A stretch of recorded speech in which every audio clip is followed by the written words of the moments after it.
Hello, everybody. Welcome back. Science Facts and Fallacies podcast, episode 227. I am your host, as always. My name is Cameron English, joined again by Dr. Liza Dunn, world traveler. Liza, you got to tell me about this trip to the Middle East, because I've never been. What's it like?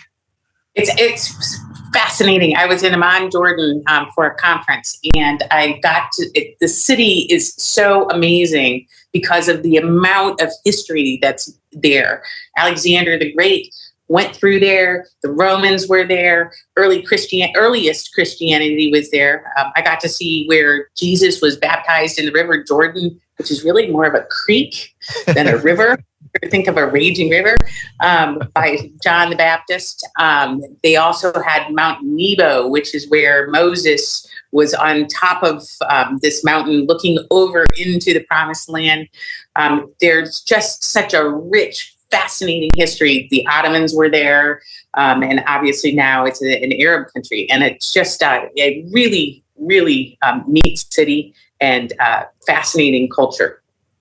Yeah, that's super cool. I have to go sometime. I tend to be the person that likes to stay home. I travel when I have to, or when I have to go on when I get to go on vacation, I should say. But after I get home, I just have to huddle inside for like 4 days and recuperate, because it's pretty brutal. But it seems like you're very, very happy to be here and bright and shiny. So apparently it didn't have that effect on you. No, it was wonderful. It was wonderful. Very good. Okay. The other thing that's cool about it really quick was it's right by Israel, and the Jordan River separates Israel from Jordan itself. And literally it's about 3 yards distance, the border. It's just incredible. And it's just this little creek between the two of them. Yeah. So yeah, it's so crazy, because for us, that's so far removed from everyday existence. But then you go there and you go, oh, yeah, this is the place where all of this world-changing stuff happened. And it's exactly right. It's like, it's just water and it's just dirt. But at the same time, it's a significant part of the world. But crazy stuff. The beginning of civilization was in the Middle East. So Yeah. We'll have to talk more about that at some point, because it's relevant to a lot of the issues we cover on the show. But let's get into these stories, because I feel like we could just babble all day about about history in the Middle East and all that. So 3 stories, as always, really important stuff in the news, and we're going to have a lot to say, no doubt. So first up, with meat alternatives flourishing, people might eventually look back on meat eating much the way we view, and I'm not making this up, cannibalism and human sacrifice, says the Washington Post. Oh my God. Next up, a topic we've done many times. Safety of herbicide glyphosate reaffirmed again by the European Food Safety Authority, rejecting activist claims. And finally, the story that's in the news and is going to be probably for the next several years, aspartame spins the $25 billion wheel of misfortune. How the environmental activist, tort lawyer money machine manipulates journalists, misleads policymakers, and scares the public, by our good friend John Antine at GLP. You can tell where he stands on this issue. Yes. Okay, so first story really caught my attention. Anytime someone compares anything to cannibalism and human sacrifice that isn't cannibalism or human sacrifice, I go, okay, what's going on here? So this is a story by a journalist named Bina Venkataraman. I totally butchered her name. Very sorry about that. We'll just call her Bina for simplicity's sake. But she's making the case that as time goes on, we're going to become more ethical and more morally conscious, and we're going to look back on meat eating as a truly cruel endeavor, if you will. So she says, people often stop eating animals after they see some sort of media that highlights the intelligence of animals, or their ability to love or to sacrifice for other members of their pack or whatever. So she brings up the example of the movie Babe in the early 1990s. It's this talking pig on a farm, and it's adorable and it sings, and and then I haven't seen it, but there's a documentary on Netflix about, I believe it was a diver or a fisherman or something, who befriends an octopus, Yep. And they develop this really strong bond. And that is facilitating a lot of people, especially in, I don't know, bigger urban areas to eschew octopus as a meal choice. I've never had octopus. It's not something that occurs to me, but maybe I'm the wrong class of person to consider eating octopus. But in any case, all she's saying is that as we're confronted by, I guess, supposed contradictions in how we behave and how we think, we go through these sort of contortions, is the word she uses, to try to make sense of and try to justify our behaviors that she at least says are contradictory or hypocritical.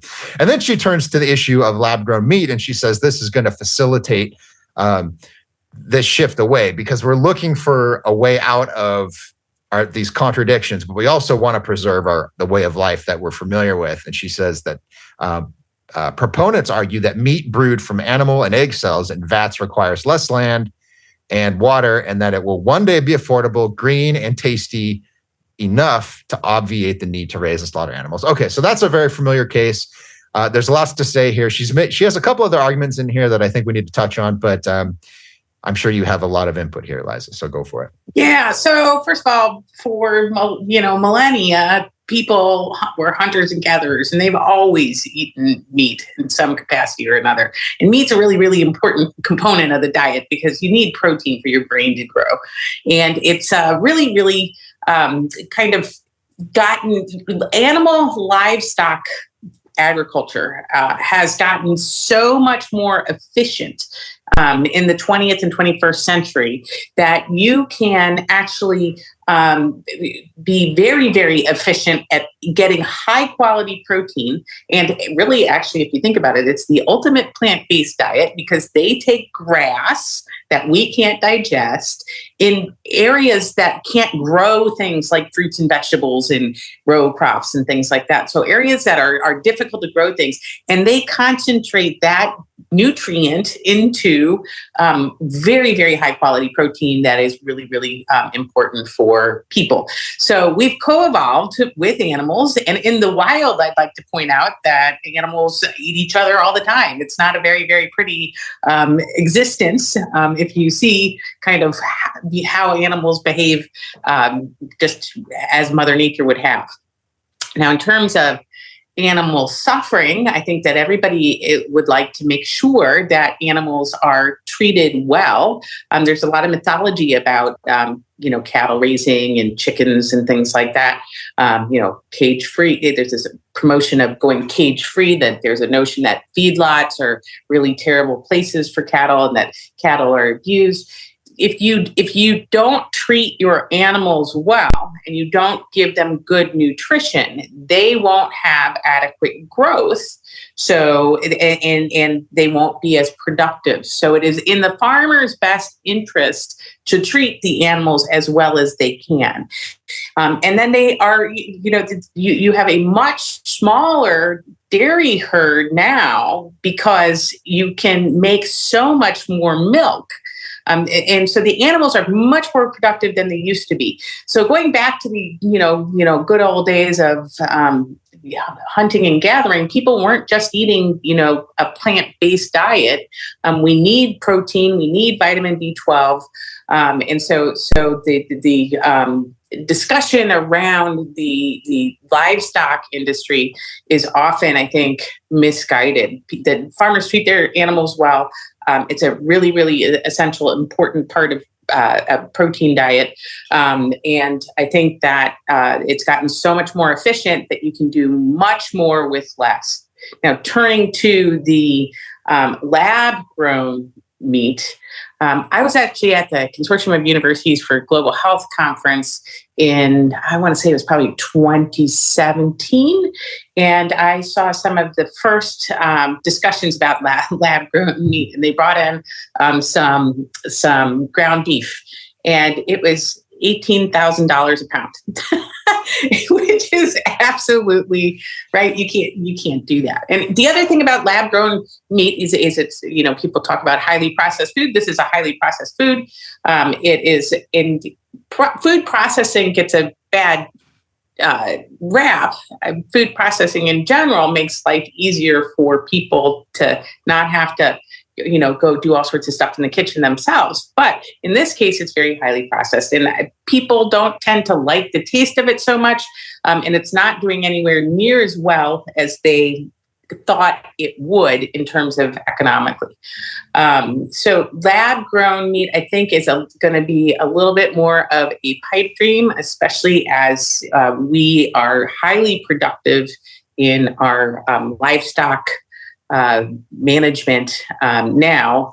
And I think that you get good quality protein in the diet, and it's very, very important. And animal welfare is important to the farmers. So I don't know if that kind of touches on everything. Oh, and one last thing. I don't know if you've seen this article. Plants, when they get eaten, when they get a bite out of them, they have a whole kind of nervous system of their own where glutamate, which is an excitatory neurotransmitter, gets released, and it sends this cascade of signaling. Calcium ions goes down into the plants, and they signal other plants by releasing, it's not really a pheromone, but really releasing a chemical signal. So technically they're screaming while they're being eaten too. so we can't get away from people sort of, that's how animals survive in the wild, that microorganisms coexist, and they compete for things, and they eat each other up. And so it's just the circle of life, and it's putting a whole moral thing on it is difficult, because you don't want to have people starve to death either. So yeah, there's so much to get into. As I was reading this, what really frustrates me about a lot of the press coverage I see today, especially if it's like an op-ed at a newspaper, is there's not so much an argument that the person is right. There's just more of an assumption that they're right.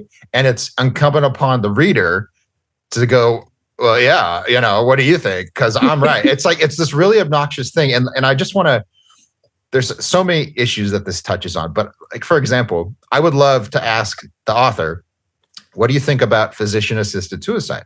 What do you think about abortion? What do you think about war? Like what justifies us going to another part of the world and dropping bombs on a country? Exactly. How many innocent people are we allowed to kill in the name of whatever the cause is, right? So let's see who's really got some contradictions in their thinking here, because you seem to be starting. She seems to be starting with this premise that it's just self-evidently obvious that animals should have the same rights that humans do. And that we can't pick and choose which animals we eat and which ones we raise as pets. And I have a response to that. But my first answer is, well, why? You make the case to me that the way, most of humanity has lived for most of its history is wrong. Washington Post contributor living on the coast somewhere, Okay. You tell me why everyone else needs to change to suit your really idiosyncratic beliefs. Yes. I'd like an answer to those questions. Another thing is that, we hear a lot today about, this is my truth, and I'm living my best life, and this is my experience, and who are you to judge me? And then all of a sudden, everyone has this real commitment to objective facts and rational thinking, and let's really think through these arguments for meat eating. And so it's like we're just supposed to flip back and forth, right? So on this issue, it's my truth. You only live once, whatever. But on this issue, it's like, hold on, let's get the microscope out and let's go through this with a fine-tooth comb. It's just like, exactly right. It's just silly. Anyways, what else did you think? Oh no, I thought it was interesting. I think that agriculture in general gets a bad rap, and it's unfortunate because it is critical for civilization. Mm-hmm. And we were talking about the Middle East. That's where civilization was born, and it was born 10,000 years ago because of agriculture. And it makes people's existence possible. And I think it's very short-sighted. We're almost cutting our noses off to spite our faces to call for a return to a sort of utopian vision of what life was like prior to the 20th century. And yes, you're exactly right. People have been, going in battles and wars and doing all sorts of things for millennia. And it doesn't necessarily make a war and all of that right, but human survival is critical. And I would like to see good quality agriculture going forward for at-risk countries. I was this meeting that I had in Jordan. I was meeting with regulators from all over sub-Saharan Africa and, the Middle East. And sub-Saharan Africa has very, very food insecure people. And some of the tribes that you see there, so like the Maasai who are in Kenya, and they're in the Masai Mara Game Park, which is attached to the Serengeti. They're cattle herders. And so they live largely off of milk and blood. And they take very good care of their cattle. But so cattle are a huge cultural part of other people's lives, and Western sensibilities don't reflect the reality that we have just such an incredible abundance of food that we can be having these discussions about who should be doing what. Yeah.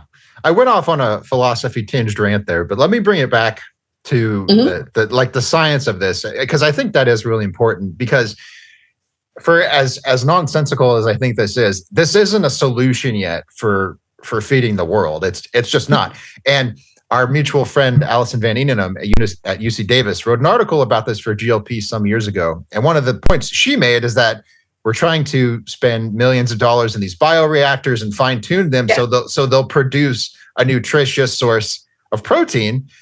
And nature has already given us that. And she says it's called a cow. Right? It's like, as you were just saying, they take the grass, they take the stuff we can't eat, they turn it into a very nutrient dense source of food. And and they're a critical part of the ecosystem. Yeah. Right? Because they fertilize the soil, they make the soil very, very rich. I don't know if you've ever heard of Frank Mittlener. Oh yeah.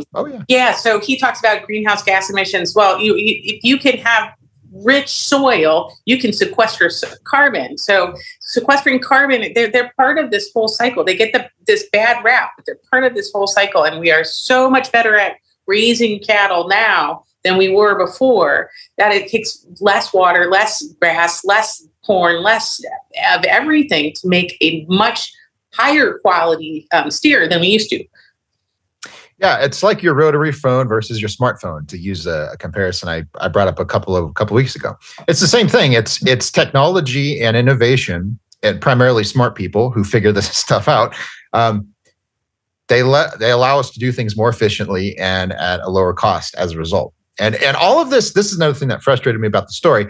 All of these details and all of this context is just totally removed from the question, and it's this simple black and white moral issue again. In this case, black and white objectivity is okay, but it's a very simple, like, in her mind, this isn't that hard of an issue, and I don't think that's correct.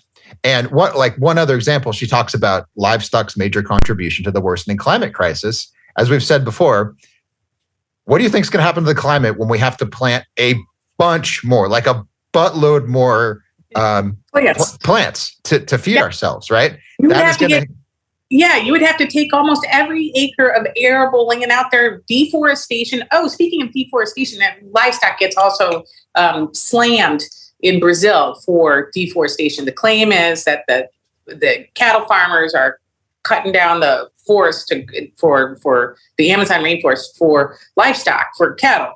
And actually, the government has very strict rules in Brazil. There is a certain percentage of the land that is used for livestock, and you cannot deforest the rainforest for livestock.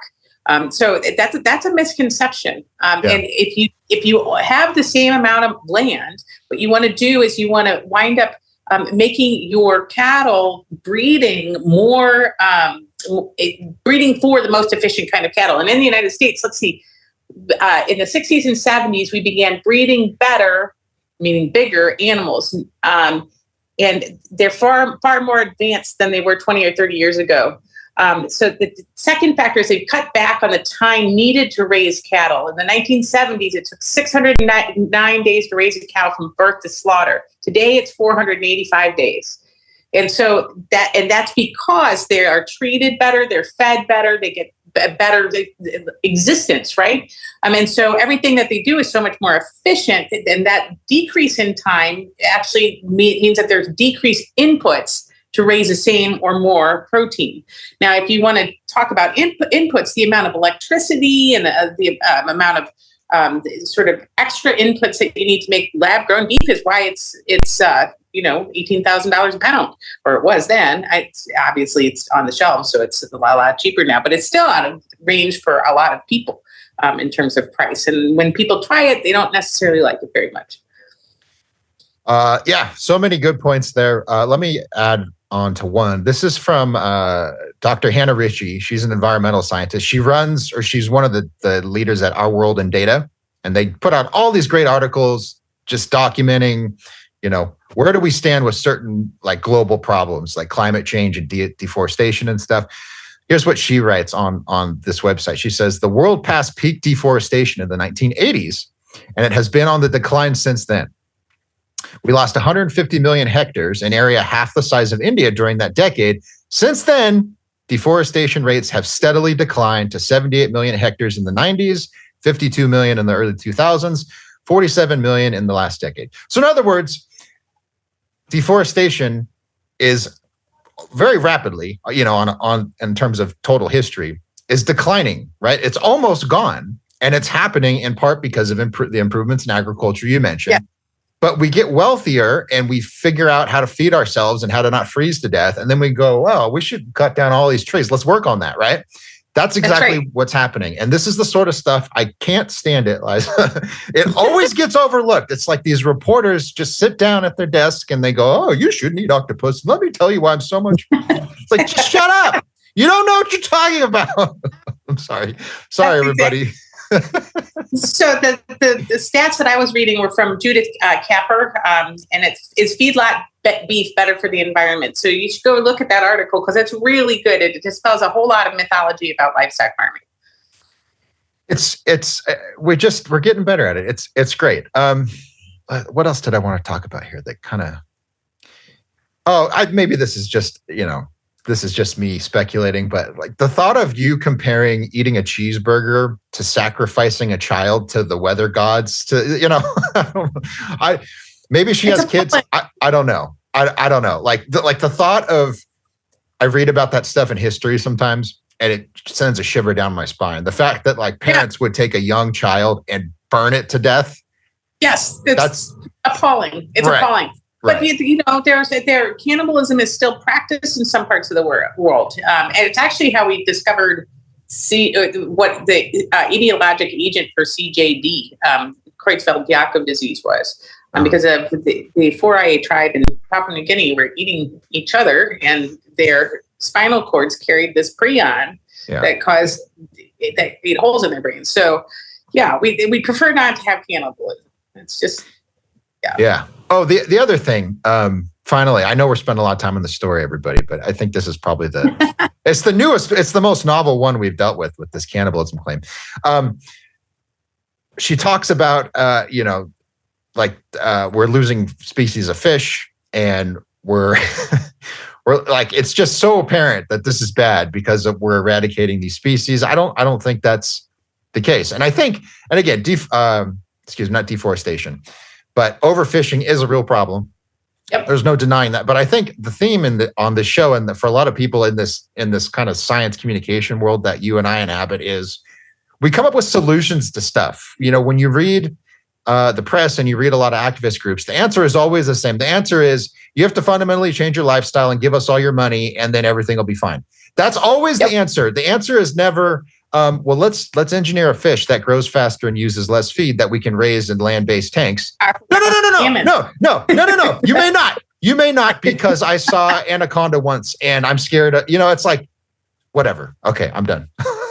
Yes, no, that's right. I mean, the whole kind of aquabounty salmon, right? Yeah. You don't want to overfish the salmon that are, in the Pacific Northwest. So you come up with a solution to it, and everybody's like, "Oh, you can't do that. You don't want to use pesticides on crops so much." So you come up with a solution to that. No, you can't do that. So it's problematic. Yeah. Well, and again, we'll move on after this. And this kind of ties into the glyphosate story. That's because it's not about improving the environment in these discrete ways. It's about changing the way everybody lives. And that's all there is to it. And they're very clear about this. If you go read their literature, a lot of it is old and they don't put it on their homepage if they're Greenpeace. But if you go read the books that were written back in the day about deep ecology and, we're just sort of one species among many in this great life, and we're all overseen by Mother Earth. Gaia loves us. It's crazy. These people are crazy. All right. If Mother Nature had her way, most of us would not be here, and they certainly wouldn't be writing books. Okay. All right. Let's talk about glyphosate. Again, so this is, we've talked about this before. I believe it was a couple of years ago now, the European Food Safety Authority, or rather, I guess it's just the European Union. Periodically, they review, like we do too, they periodically review the pesticides that they have registered for use in agriculture. And they just look at the literature that's come out, the evidence that's been produced since they first approved the pesticide. And they look at everything, every possible risk, reproductive, toxicology, carcinogenicity, anything, right? Impacts on brain health and mental health. Like, it's absurd. It's an extensive literature review. It's thousands upon thousands of studies. That's why it takes so long to produce these.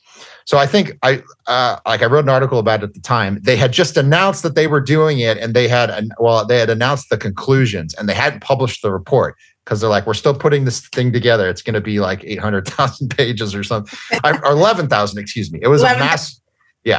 Massive document. So that's really all there is to say. I'm sure you can add some specifics here, but yeah.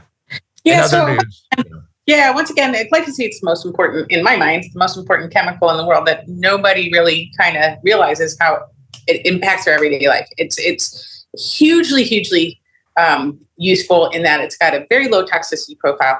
It is has been out on the market we're pushing close to 50 years now.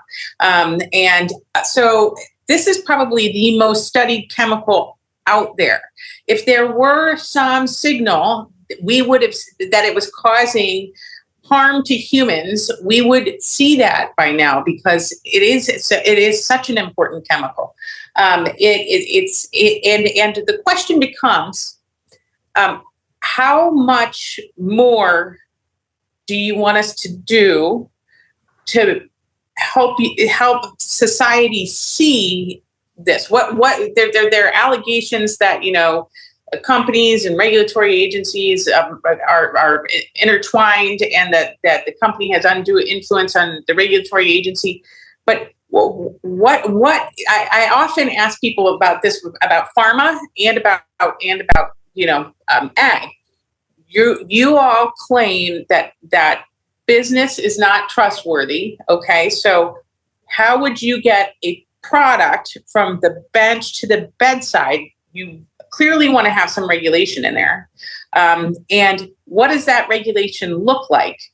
And so people want all these rules around it, and then the companies actually follow the rules for doing toxicity studies, doing environmental studies, and those studies for ag anyway, for a pesticide, will take 10 years to do. The studies are audited. They are the test methods are validated. Any adverse outcome in an animal must be reported to the regulatory agencies, like the EPA, for example. The EPA can come into any time during that 10 years and review, look at your lab and make sure everything's right, look at your books, and they can shut you down if you're not compliant with good laboratory practice. So these are very rigorous studies, and the studies are done that way so you can get reproducibility for it. Now, glyphosate is cheap. It came off patent in 2000. So 6 other registrants, 6 other companies make it, and they conducted their own battery of studies, right, that show this same thing, that it is not a carcinogen, it's not a sensitizer, it doesn't cause reproductive harm, it doesn't cause endocrine disruption. So this is over and over and over again, a multitude of studies show the same thing. And so the question becomes, what are you going to believe? When the International Agency for Research on Cancer looked at glyphosate, they looked at a incomplete group of studies that were already looked at by the regulators, and all the other studies on top of it. So this is taxpayer-funded precaution the precautionary principle is damaging here, because it actually impacts food security for people. It impacts farmers, and it actually disproportionately affects the developing world too. For example, Sri Lanka banned glyphosate in 2015 because of an allegation that turned out not to be true, that glyphosate was associated with kidney disease. And you'd think that if we'd seen that, we'd see that all over the place, and we don't. And there is a kidney disease of unknown origin, but it's not related to glyphosate. Tea is Sri Lanka's major export, and it pays, according to the Food and Agricultural Organization, it pays for 71% of their food imports. And the tea plantations were so harmed. Sri Lanka is a tropical island. If you can't weed, the jungle grows into your tea plantations, bringing all sorts of things along with it, like snakes, for example. And imagine yourself hand weeding the jungle and coming across a cobra or a crate. And the World Health Organization said in 2017 that snake bite was one of the leading neglected causes of morbidity and mortality in the developing world, and it's related to agriculture. So young, healthy workers die and leave their children orphans, or get completely incapacitated by snake bite in the developing world. And so that's why it's really, really important to give them access to the tools that we have in the West to be able to farm well. So back to Sri Lanka. So, young Tamil women hand weeding the jungle. They had a huge impact. Tea grows on trees. And so if the trees die, you have to grow the whole tree again before you are productive, right? So it had such a devastating financial impact on the farms, economic impact on the farms, that they went back and looked at it and said, well, no, maybe we need to reinstate glyphosate. So it got reinstated in Sri Lanka in 2018. Unfortunately, the government decided, at the advice of people like Vandana Shiva, to go all organic overnight in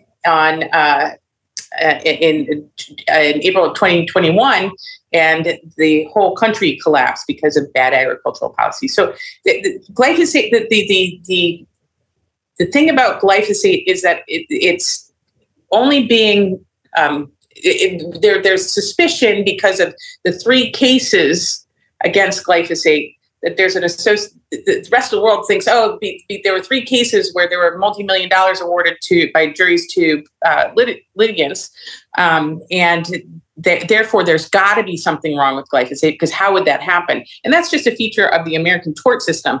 It's not that there's actually anything wrong with glyphosate. And the problem is that what it's done is it's made people have to have taxes paid to do and redo studies and, looking at a chemical that we know more about than probably any other chemical in the world. And I think it's just really, really unfortunate. Excuse me. Mm-hmm. Yes, it's tragic. I mean, because this costs people their lives, and yes, it makes people suffer. There's no way around that. I think one thing we should talk about for a minute is this idea of regulatory capture, because when you bring up research like this, you say, I could map out the conversation, right? Here's an 11,000 page review of every piece of data you could possibly want to look at. Well, I don't trust the EFSA because they're captured by Bayer and Syngenta, and same thing with the EPA, right? The agriculture industry owns every regulator and they're not telling me the truth. No. Okay. But here's why that's wrong. Like, the idea of regulatory capture is very real. There are political appointees in charge of these federal agencies. Let me give you a very recent example of how absurd this gets. The CDC came out and said that men can breastfeed babies. Yeah. Insane, right? Insane. One of the reasons this is so ridiculous, besides the fact that it's an obvious affront to human nature, is that one of the drugs people have to take to stimulate milk production if they're not pregnant is illegal. And it's discouraged by experts because it doesn't work very well. So you can't get it in the United States. Nonetheless, the CDC comes out and says, oh, no, just take hormones that might or may not, severely injure your child and may or may not work, but hey, social justice must prevail, right? So with that kind of stuff in the news, I get why people look at an issue like this and they go, I just can't trust the EPA is telling me the truth.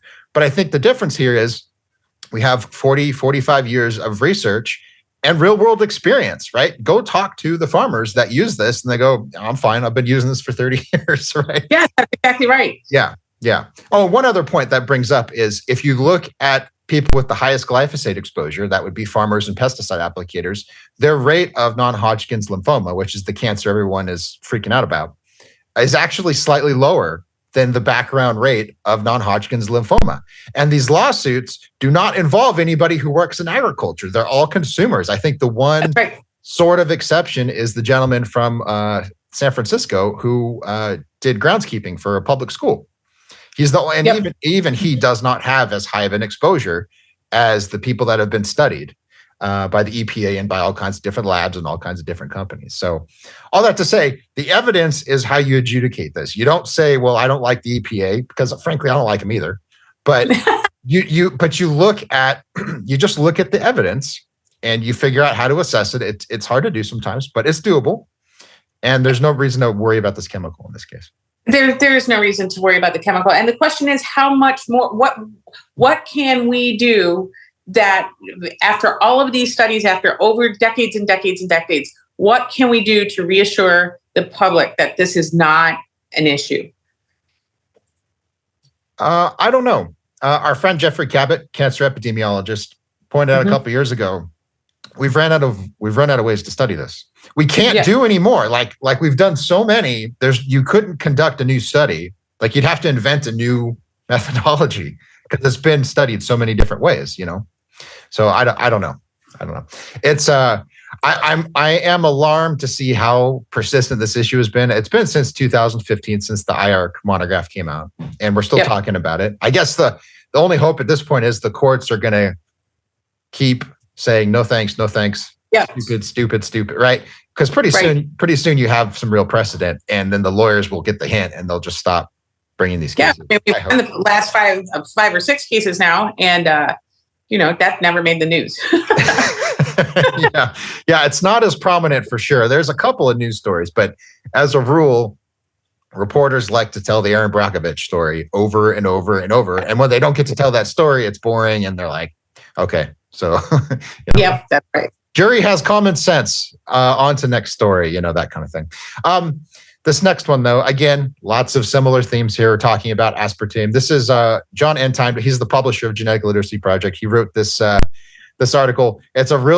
John is such a great journalist because he will sacrifice a short, snappy title to tell people what the article is actually about. I love it. It's really good because he writes it's really hard hitting as far as the headline goes, but it also tells you everything. So he says, aspartame spins the $25 billion wheel of misfortune, how the environmental activist, tort lawyer, money machine manipulates reporters, misleads policymakers, and scares the public. Beautiful, John. Love it. It's so detailed. Yeah. It's great.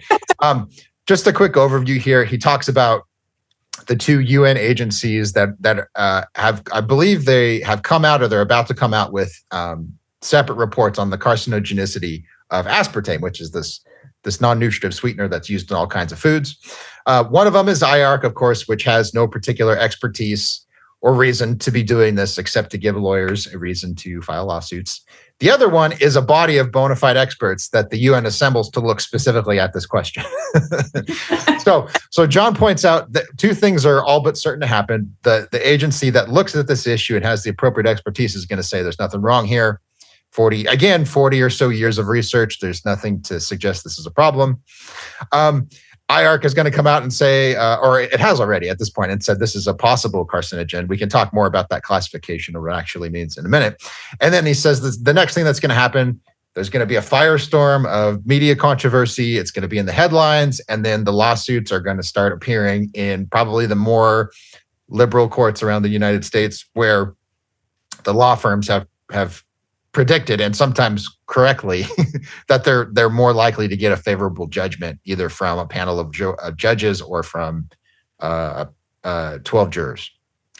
And so here we are now, again, with another issue. What do you have to say here?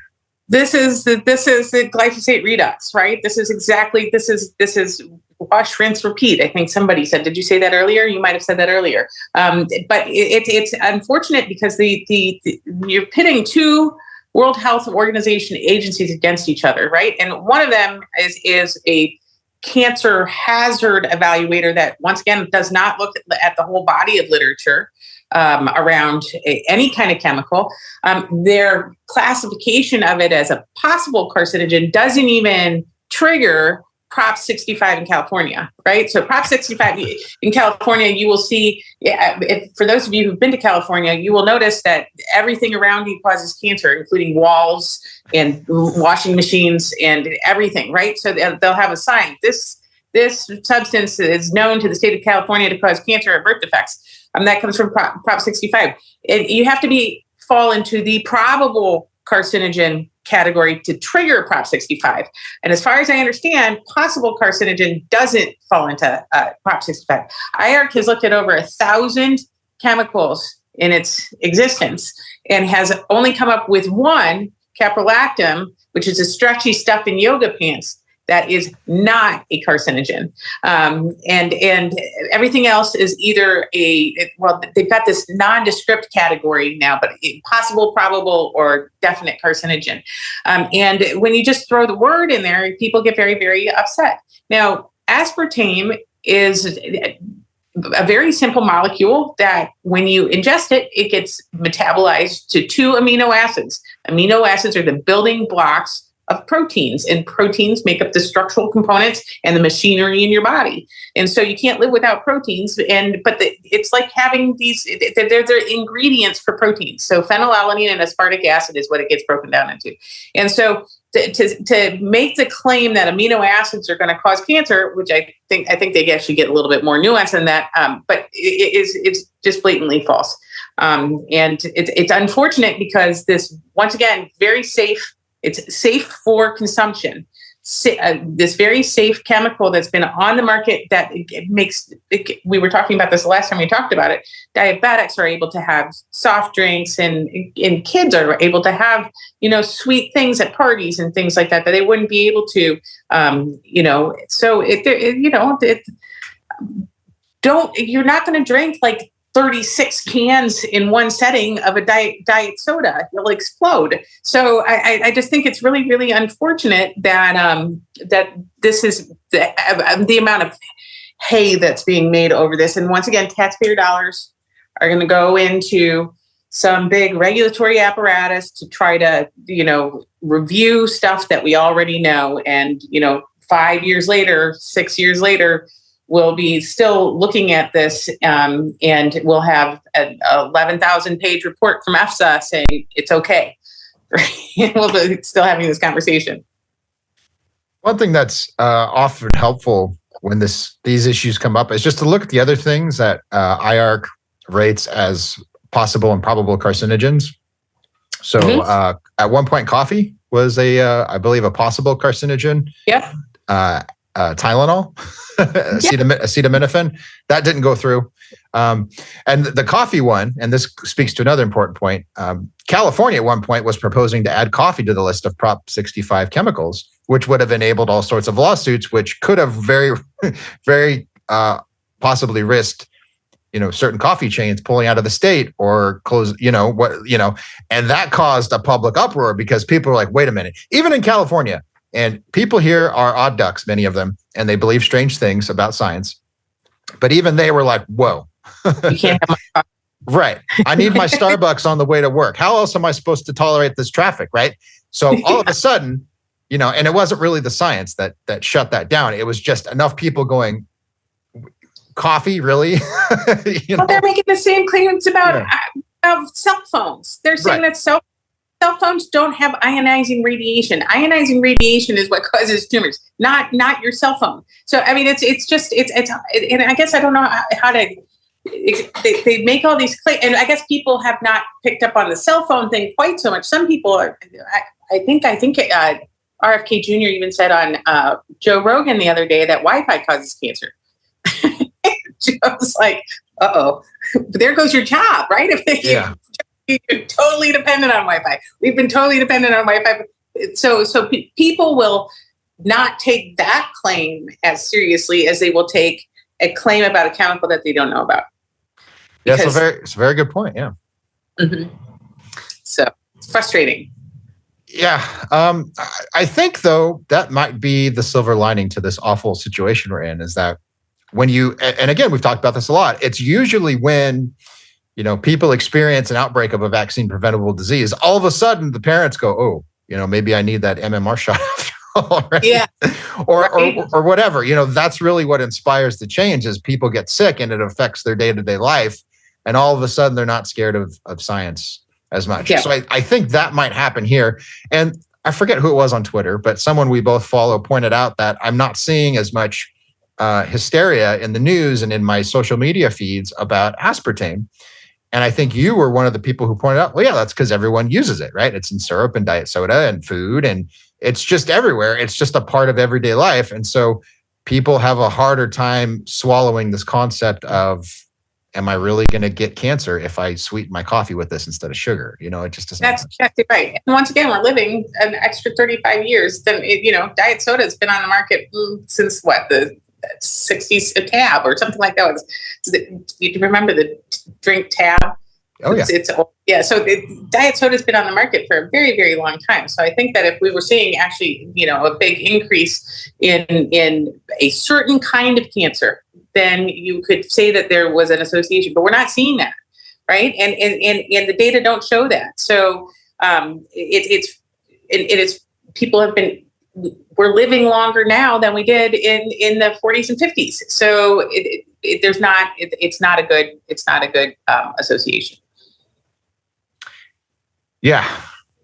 I'm looking through John's story here. This is really good, everyone. Go read this, because he talks about the possible carcinogen classification and what it means and what it doesn't mean. And then he talks about these competing agencies and what they're actually saying. Yes. And he talks. That's the joint partnership between FAO and WHO, which is tasked with looking at food safety, is they're the regulators that know everything, that like look at all this hard stuff, right? And they look at all of the data, and they are the ones that are supposed to be regulating this. IARC is not even a regulatory agency. They have no sort of regulatory capability. They just weigh in with an opinion that gets printed in the Lancet, and then the Lancet then goes and runs with it in the doctors. And I'll tell you, as soon as that leak came out, which was kind of interesting, that they leaked this first, as opposed to letting the agencies, they were supposed to have the information quarantined until they had agreed upon time. And I think it was yesterday, July 14th, was when they were supposed to come out and have the discussion, but the IARC findings got leaked first. And so that goes to the Lancet, and then the Lancet makes these claims, and doctors all are like, duh, this is a carcinogen. And so I've been talking to a bunch of doctors on Twitter going, it gets metabolized to amino acids. Oh, really? And so when they see something like the Lancet publishing the summaries of the monographs on glyphosate, on aspartame, they think that the claims are legit. In the case of glyphosate, the Lancet has put it in the wrong class of chemicals and never retracted it. Yeah. So, but you'd have to like know something. I mean, if you're taking care of hypertension and diabetes and all these diseases all day long, you don't have time to go look into the regulatory literature around a topic. You take for granted that what the Lancet is telling you is truth. And then when it turns out not to be, it has a huge influence on the medical world. Your colleague and my friend, Cami Ryan, is a social scientist, but she's pretty sharp when it comes to toxicology. And I think it was a couple of years ago now, there was some physician saying, this is a carcinogen and it's an organophosphate, glyphosate. I mean, it's this deadly chemical and we need to be aware of this so we can treat our patients, blah, blah, blah. And Cami jumped in. She goes, it's not an organophosphate. It's organophosphonate. It's a different class of. That's exactly right. And the guy, to his credit, I believe, he's an MD. He responded and he said, I'm such an idiot. I'm so sorry. I looked at that word. It's obviously not the same thing. Thank you for the correction. But I think that nicely illustrates your point that this stuff goes out and there are physicians that treat real patients that are misled by this stuff. Yes, they give it. So they put patients on escalating doses of a drug called atropine, which is an anticholinergic drug is what it is. And it's got a side effect profile that is not good. And these patients do not need to be on that to treat their overdoses if they take a glyphosate overdose. But it's leading to malpractice because it's never been retracted. Mm-hmm. Yeah. And this has been pointed out. I mean, you've pointed out, Cameron's pointed out, I wrote an article for ACSH pointing it out. Lots of people have said you're fundamentally wrong. Like you've classified this as the wrong chemical. Stop it. And they're like, meh. And they're like, so what? Yeah. Yeah. It's outrageous. Okay. Well, let's leave it there because we'll keep going for another couple hours. I'm certain. But we'll be back next week with a fresh batch of stories. In the meantime, follow us on Twitter at Dr. Liza MD, at CamJ English. Genetic Literacy Project is at Genetic Literacy. They put this on for us, so please give them a follow.